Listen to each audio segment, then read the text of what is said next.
नमस्कार. आज आपण करणार आहेत शिंदी कढी. हे कढी करण्यासाठी दही किंवा ताकही असं वापरलं जात नाही. भरपूर अशा भाज्या घालून कढी करणार आहेत. आणि उन्हाळा चालू झाला की एकदा ही कढी नक्की ट्राय करून बघा. भातासोबत खूप छान अशी लागते किंवा अशी प्यायला पण. रेसिपीला सुरुवात करू. एक कढई घेतलेली, कढईमध्ये मोठे 4 चमचे तेल टाकून घ्यायचं. तेल गरम झाले की त्यामध्ये भेंडी टाकून घेणार आहे. ती भेंडी धुवून आणि पुसून घेतलेली, पाणी अजिबात ठेवायचं नाही भेंडीवरती. आणि एका भेंडीचे 2-2 तुकडे करून घेतलेले आहेत. ही भेंडी चांगली तळून घेणार आहेत. भेंडी तळून झाली, आता काढून घेऊ. मिडियम गॅसवरती तळून घ्यायचं, मोठा गॅस करायचं नाहीये. हे भेंडी तळून झाली की त्यामध्ये हे गवार घेतलेले, गवारला पण धुवून पुसून घ्यायचं, पाणी अजिबात ठेवायचं नाही. पाणी जर ठेवलं तर अंग उडता येते. आणि गवार पण चांगली तळून झाली, गवार पण काढून घ्यायची.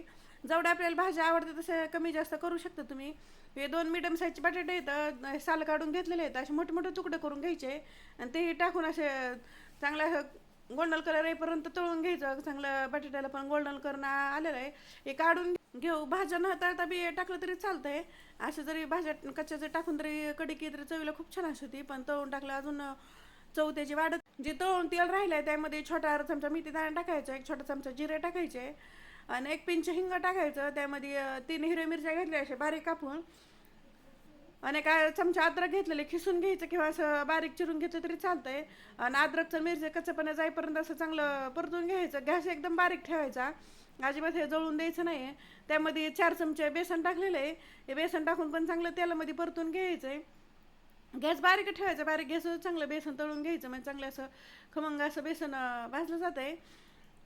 बेसन असं हलकंसं भाजलं की त्यामध्ये 10 ते 12 कडीपत्त्याची पानं टाकायचे. 7 ते 8 मिनटं लागत आहेत बेसन असं भाजण्यासाठी. असं चांगलं बिस्किट कलर आलं की बेसन चांगलं भाजलंय म्हणायचं. आणि पूर्णपणे कच्च्यापणा पण गेलेला आहे बेसनाचा. त्यामध्ये थोडंसं पहिलं पाणी टाकून घेऊ, पाणी टाकून मिक्स करून घ्यायचं. थोडं पाणी टाकून मिक्स करून घेतलं मग त्यामध्ये गाठी होत नाहीत. आणि आता असं भरपूर असं पाणी टाकायचं, आपल्याला जेवढी कढी करायची तेवढी. मी 1 लिटर पाणी टाकलेलं आहे, पण पाणी गरमच करून टाकायचं, थंड पाणी टाकायचं नाही, कारण आपलं बेसन गरम असतंय. आणि पाणी टाकलं की त्या चवीप्रमाणे मीठ टाकायचं, 1 चमचा लाल तिखट आणि छोटा अर्धा चमचा हळद टाकायची आणि मिक्स करून घ्यायचं.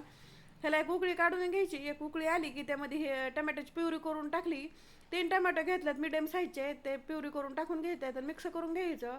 कारण आपल्या आंबट कढी करायची. ते मिक्स चांगलं करून झालं की त्याला 1 उकळी येऊन द्यायची. त्याला 1 उकळी आली की जी भाजी आपण तळून घेतलेली आहेत त्यामध्ये सगळ्या भाज्या टाकून घ्यायच्या आणि गॅस बारीकच करायचा आणि मिक्स करून घ्यायचं. ते एकदा चांगलं मिक्स करून झालं की त्यावरती झाकण ठेवायचं, पण असं पूर्णपणे झाकायचं नाही, थोडंसं उघडं ठेवायचं.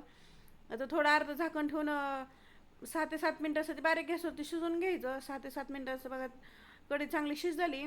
त्यामध्ये आपण शेवगा शेंग टाकणार आहे. 2 शेंगा घेतलेल्या होत्या, त्याला थोडीशी हळद टाकून शिजवून घेतल्या, तेही टाकून घ्यायचं आणि मिक्स करायचं. आणि अजून झाकण ठेवून 5 मिनटासाठी बारीक गॅसवरती शिजवून घ्यायचं. बघा छान अशी 5 मिनटानंतर कढी तयार झाली. आणि कढी जरी आता पातळ वाटत असली तर जशी थंड होईल तसे घट्टपणा येते कढीला. चांगलं मिक्स करून घ्यायचं. आणि त्यामध्ये सगळ्या भाज्या शिजलेल्या आहेत. आता एकदा भाज्या बघून घ्यायच्या, कोणती जर अशी थोडी कच्ची पाय वाटली तर अजून 2 मिनटासाठी शिजून घ्यायचं. चिंचाचा कोळ टाकलाय 2 चमचे आणि कोथिंबीर टाकून मिक्स करून घ्यायचं. हे चांगलं मिक्स झालं. ह्यामुळे तुम्ही आमचूर पावडर पण वापरू शकतात. झटकीपट अशी कढी तयार झाली. न दही न ताक वापरता आणि चवीला एकदम भन्नाट अशी होती. तुम्ही भातासोबत खाली तर खूप छान अशी लागते. आता त्यावरती एक तडका घेऊ आपण टाकून. 1 छोटा चमचा तेल गरम करायचं आणि थोडेसे जिरे लाल तिखट टाकून त्यावरती तडका टाकून घ्यायचा आणि थोडीशी कोथिंबीर टाकू वरनं. बाकी छान अशी झटकीपट तयार झाली कढी. आणि हे तुम्ही तडका नाही टाकलं तरी चालतं, ऑप्शनल आहे. पण ह्यामध्ये आपल्याला जे आवडतं ती कढीमध्ये भाज्या वापरायच्या. फ्लावर, वांग जे आपल्याला आवडतील ते भाज्या वापरू शकतात. आणि काही नसतं तर 2 भाज्यामध्ये पण ही कढी चवीला तेवढीच छान होती. हे माझी रेसिपी कशी वाटली कमेंटमध्ये नक्की सांगा. लाईक करा, शेअर करा आणि चॅनल नवीन असं सबस्क्राईब करा आणि बेल आयकॉन दाबायला विसरू नका.